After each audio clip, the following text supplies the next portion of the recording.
The psychology of risk management. Have you ever found yourself so compelled by the urge to open a larger position size, even when you know you can't afford it?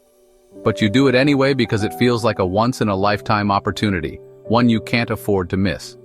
Believe me when I tell you this demon gets the best of all of us, and until you learn how to conquer it, you will never witness the greenest parts of trading. The real battle in trading isn't on the charts, it's in your mind. It's the constant struggle between logic and impulse, between discipline and temptation. You might have the perfect strategy, the best risk management rules, and a solid trading plan, but the moment emotions take over, all of that goes out the window. Why? Because trading is not just about numbers, it's about psychology. When I first started trading, I thought risk management was just something traders said to sound smart.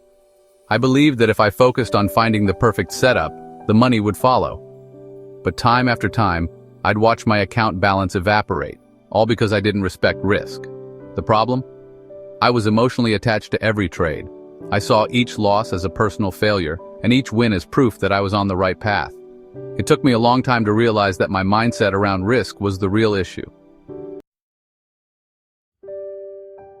We are hardwired to hate losing. Psychologists call it loss aversion. Studies show that losing $1 hurts twice as much as the pleasure of gaining $1. This is why traders struggle to take losses. When a trade goes against us, our brain panics. It tells us to hold on, to wait for a reversal, to avoid the pain of loss. But this emotional reaction leads to the exact behaviors that destroy trading accounts. Removing stop losses, averaging down, and holding on to losers for too long. One of the biggest mindset shifts I had to make was seeing losses differently. Instead of treating them as failures, I started viewing them as business expenses. Every business has costs, whether it's rent, salaries, or marketing. Trading is no different. Risk is the price we pay for potential profit. Once I embraced this perspective, I stopped taking losses personally. I became more detached, more disciplined, and more willing to follow my plan. If risk management is the foundation of trading, fear and greed are the two forces constantly trying to tear it down. Fear tells us to exit too early, to avoid taking valid trades, or to cut winners short. Greed pushes us to over-leverage, ignore risk limits, and chase unrealistic returns. Both emotions lead to bad decisions. The key is balance. I had to learn how to recognize when I was trading out of fear or greed and develop systems to keep myself accountable. Risk is not something to fear, it's something to control. The most successful traders don't avoid risk, they manage it. I started setting clear risk parameters. Never risk more than 1 to 2% per trade. Always use a stop loss. Accept that not every trade will be a winner. By creating a structured approach, I freed myself from emotional decision-making. Instead of reacting, I was executing. Inconsistent risk exposure is one of the biggest account killers. When traders risk small amounts on some trades and huge amounts on others, they create unnecessary emotional pressure. A small loss feels like nothing. A big loss feels catastrophic. This inconsistency wrecks confidence. Once I committed to risking the same percentage on every trade, my emotions stabilized. My losses became manageable and my wins started compounding over time. The best way to remove emotional decision-making? Make your decisions before you enter the trade. I started asking myself 3 key questions before every trade. What is my entry and exit plan?